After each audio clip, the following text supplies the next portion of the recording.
Al, 1928, Brooklyn, New York. Right. Let's go back. What was life like when you were a little kid in Brooklyn? I lived in an area called Sheepshead Bay. It was a small bay or a small inlet, a lot of private boats there, and a lot of fishing boats that would take you out for $5 a day, flounder fishing, something like that.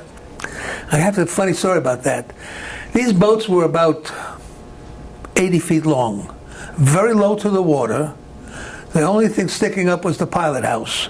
And they'd get about 70, 60 guys on the boat, scrunched up together, and fishing all day. Now, my grandfather was in the restaurant business all his life, and he was a typical Jewish grandpa. We were walking down there one day, and he says, "You see that boat, the Glory?" I said, "Yeah." He says, "I used to own it." And I figured that this was a story, a real story. I said, "Come on, you've probably never been on it." He says, "No, I never have." He said, "During Prohibition, my friend and his partner, they bought the boat. It was a World War I subchaser, low to the water with a very deep hull.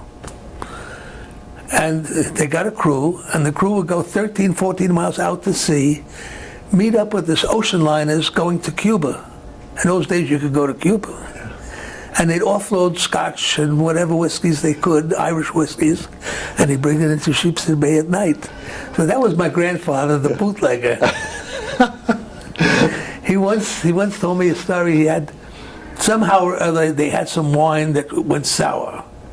And he spent the whole night cooking up simple syrup that's sugared water till it won't accept any more sugar. They threw it all into the bathtub with that terrible wine, and they made something close, not quite, but close to like a Manischewitz type of wine. But that was it. Yeah, It was fun. It was fun times living there as a kid. Yeah. Now, did your grandfather own a restaurant? He had owned many restaurants. It was a very volatile business in New York in those days. You could do good for a year, and all of a sudden one day you're out of business. Yeah. So that's what happened. Yeah. Well, tell me about your parents. What did your dad do for a living? My dad had a company selling piece goods and fabrics to department stores, fabric counters, and to individual fabric stores. Yeah. I started off with him as a salesman, and I hated every day of it. I traveled all over the country. It was good education. I had, as a kid, I went to a special school in New York called Brooklyn Tech. It was a special school for bright kids. I don't know how bright, but I was. And I studied engineering, aeronautical engineering, which I loved. But every time I got a job with an aeronautical company, when the contracts went down, they fire everybody, whether you were good or bad. They couldn't keep you going. And then 2 months later, there might be another new contract coming up. They would hire you again. Yeah. I didn't like it. It was not for me. Yeah. Now, when you were a kid, was it the Yankees, the Giants, or the Dodgers? It was the Dodgers. I was at the ball club the night that Jackie Robinson made his debut. Wow, what was that like? Oh, it was scary because his own teammates didn't want him. Yeah.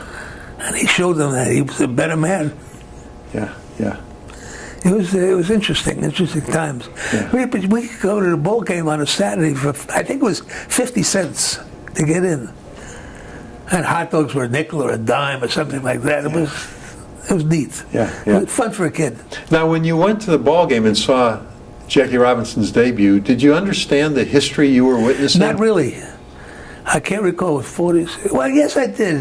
Yeah, I knew that. Yeah. I thought I was younger than I really was. No, I wasn't. I remember the hard time he had going with him. Yeah.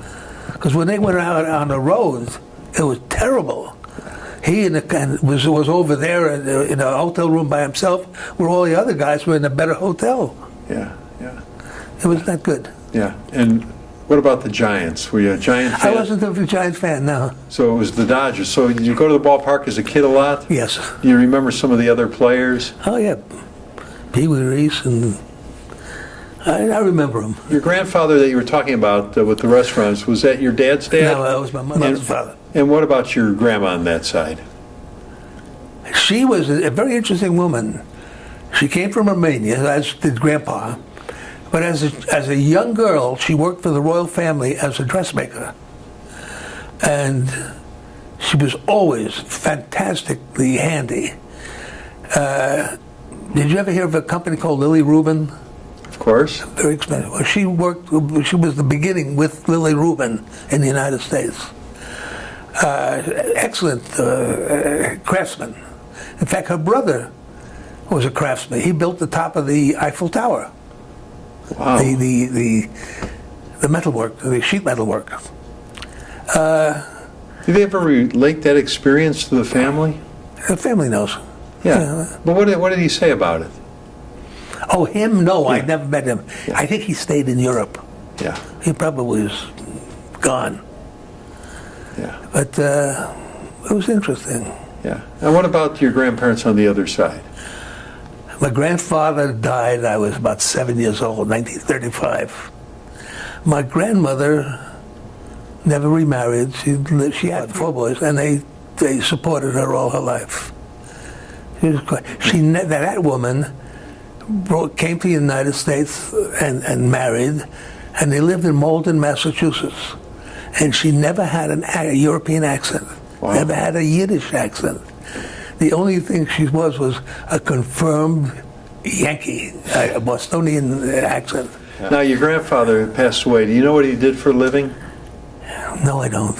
Okay. I was a little kid. When you were small, the Depression hit. Did it affect your family? We didn't know we were poor. We ate. Yeah. And Grandpa, working in the restaurant, always had something left over that he'd bring home, which was, so everybody ate. Yeah. Yeah. We didn't know, as I said before, we didn't know we were poor. Yeah. Now, your mom and dad, do you know how they met? I know my dad had a friend, Bob Olin, who was the light heavyweight champion of the world. He's the one that beat Maxie Rosenblum for the title.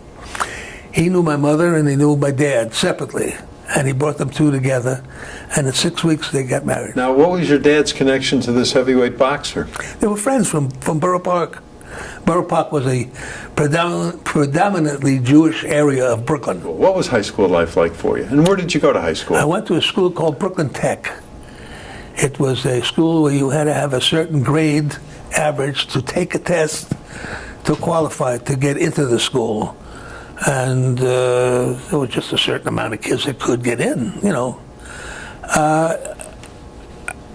It was everything mechanical and engineering. It basically was a 2-year engineering course. It was fascinating. We had, one class was architecture. 1 year, you built a house inside the school, a 1.5-story house. The next class after you would take the house down, because you learn just as much taking it down as you do building it. Wow. Now, it was wartime, so they had a naval architecture area, and they built a PT boat, which was accepted by the Navy and went into action. Now, your brother, was he younger or older than you? He was younger. He was 12 years younger. Yeah, 12 years younger. He was. Yeah. So you were somebody he looked up to then, I guess. Yeah, I guess so. After school then, was it on to college or did you go into the service? I went into the service. I went in June 46. Well, when they attacked Pearl Harbor, what was going through your mind? You were a young man at the time. Oh, I think I was like, I had seen too many John Wayne movies. Going to go out there and beat the Germans and beat the Japanese. Yeah. That's the mindset of it all. So you went in 46. The war, technically it ended, but you were telling me it was still... Well, the fighting ended when they dropped the 2 bombs, one in Nagasaki and one in Hiroshima. They signed a surrender in Tokyo Harbor on the Missouri, but they never signed the armistice until, I think, December of 46. And technically, I was a World War II veteran. But you served in the States. I went into the Army. I'm asthmatic. I passed the test. I didn't tell him I was asthmatic, and at certain times my chest is clear. I got in. I signed up to go to jump school, paratroopers.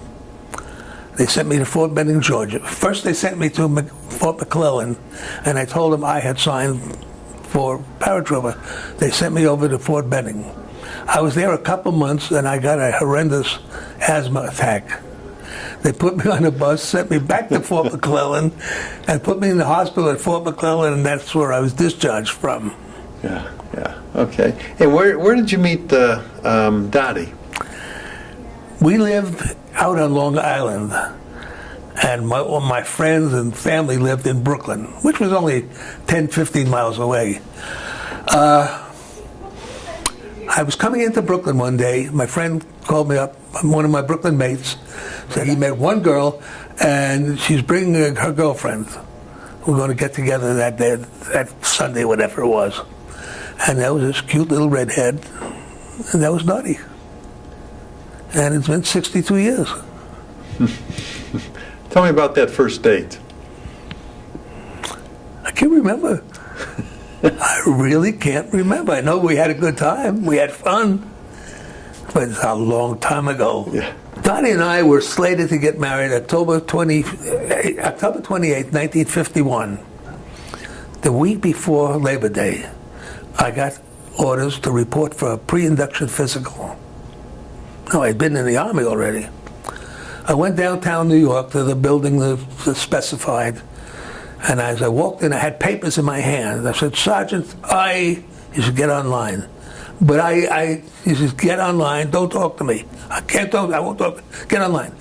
So I went through the whole physical, got to the end of the physical, and there's another sergeant sitting there with 2 stamps, accepted for military duty and rejected. He said, "Any reason why you should not be accepted?" I said, "Yes. I'm a World War II vet. I have a medical discharge." And he got a little puffy. He says, "Why didn't you tell the sergeant up front?" I said, "Because that idiot wouldn't listen to me." And he straightened up his back. He said, "That idiot is a sergeant in the Army." And at that particular point, I would have fallen out of fall and laughed my butt off. What business did you get into? I first started with my dad's business, which I hated, with the fabrics. And then I went on the road with electronics, with cables and wire and cable and mechanical type things, which was good. But I always wanted to be back in aeronautics. I wanted to stop traveling. I went to work for quite a few years to LTV out in Grand Prairie, Texas, building fighter planes, which was fascinating to me, and I loved it. Yeah. And then before you knew it, they had a layoff because the end of the contract. So I went on the road again. Then a couple of years later, coming home one afternoon, we lived out in Carrollton at the time. There was a company called Boeing that was building them. I walked in, I got a job there. I stayed with Boeing for 10, 12 years. It wasn't the airplane itself, it was ancillary equipment for the airplanes. And I loved it. I had a ball, and that's where I retired from. Now, Boeing here in Dallas? Mm-hmm. When was it when you started with LTV in Grand Prairie? During Vietnam. Okay. So you still were living in Brooklyn at the time? No. I was here. I had come to Texas in 1960. What brought you here? Warm weather. Warm weather, and at the time I was with my dad's company. Okay. And he had an office in a small warehouse here. Now, when you wanted to leave your dad's company, was that hard for you to tell him? No, because we were friends. It was a great relationship with my dad and myself. Yeah. We enjoyed each other. And what did Dottie think about coming to Texas? She was not happy. Her mother was a widow with 3 kids, and she was leaving her mother. It was very difficult for Dottie. We moved into a small house, which was lovely. We were about 5 or 8 blocks away from the local grocery store. Now, Dottie I had taught Dottie how to drive, and she knew how to drive in Brooklyn, but every time she got to take a test, she would freeze. So she'd fail.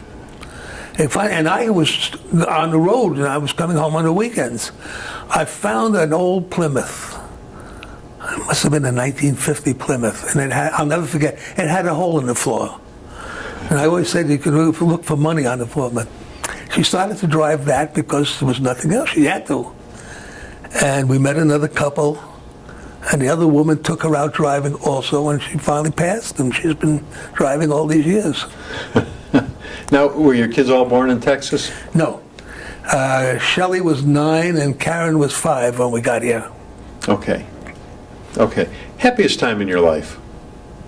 Texas. Everything about Texas. Well, we were involved in the Tiferet Israel for many years. I am involved, and Dottie is too, in the Jewish War Veterans. Dottie is a past president of the Ladies Auxiliary. I'm a past commander of the post. We met some lovely, wonderful people here, which made it very, very good. Yeah. A lot of us were displaced New Yorkers and displaced Chicagoans. So we had a common cause to get together. Yeah. We needed each other. Yeah, yeah. In your line of business, what changes did you see on an airplane over the years? The jet. I remember going to my dad's funeral in a 4-engine airplane. And droned on for hours and hours and hours.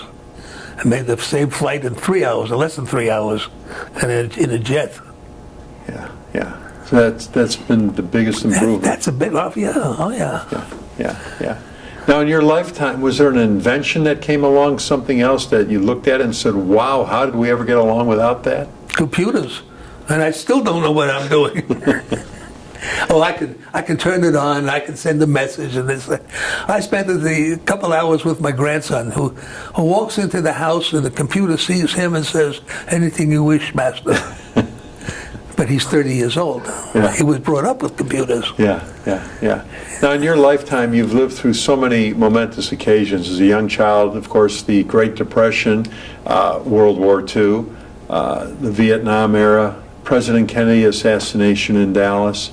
Something good, the moon landing for the first time in '69. Of course, the tragedy of 9/11. Was there something that happened on the national scene that really stood out in your mind and affected you, where you knew exactly where you were when it happened? John Kennedy's assassination. I was about 3 blocks away, and I was working with a man who was my boss, who was a native Texan. This guy was a bigot. He didn't like blacks. He wasn't fond of Hispanics. He didn't like Jews, and he hated Democrats. I think I was 4 out of 5. I lost. I was finished. And he was thrilled that John Kennedy was shot. And I was so mad at him. I said, "You son of a bitch." Excuse me. I said, if there was a back door to the Alamo, there wouldn't be a Texan. He nearly had a stroke when I said that to him. But that's the way I felt. Yeah. I mean, it's whether you're a Democrat or Republican, you don't assassinate the president. Now, you and Dottie have 2 daughters and That's 3 correct. grandkids. Right. What advice does Grandpa have for the next generation? Love them. My 2 girls, we're father and daughter, of course, but we're friends. We respect each other. We love each other. And this has gone on with my granddaughter, my 2 granddaughters, same way. I've treated them the same way, and they treat me the same way. And it's fun. Yeah. For instance, I wanted to buy, Dottie's birthday is next Friday. I wanted to buy her Chanel No. 5, which is her favorite perfume. But it's $90 a bottle for a little bottle like that. So I was speaking to Shelley, my eldest. I said, I can't do that. That's ridiculous. She said, let me shop first. So she was shopping around. She said, Dad, we can't do it. But last night, yes, it was last night, she called me. She said, I spoke to Karen. That's her younger sister. we're each putting in $30. You, me, and Karen, and we'll buy Mom the perfume. But that's the way we are. Yeah. We're yeah. together. Yeah, yeah. What's the one thing when you were a kid you used to do that your parents never knew? Something tells me you got in trouble a few times. Oh, probably so.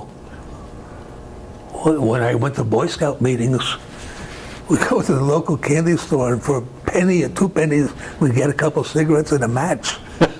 I mean, and that was a horrible thing. Yeah. How stupid we were. How old were you at the time? I must have been at least 12 years old, because that's when Boy Scouts started. What'd you do with that cigarette and match? We smoked them. Hell yes. Another thing they used to do, my mother didn't know what it was at first. In Sheepshead Bay, which I told you about, they had these fishing boats. When the boats left, people would stand and they throw coins into the water, and we'd dive off the pier into the water.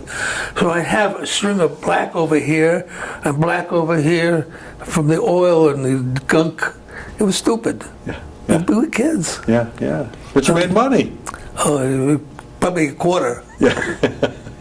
Anyway, that's about what we did. Yeah, yeah. Well, thanks for doing this today. My pleasure. You did a great job. Thank you.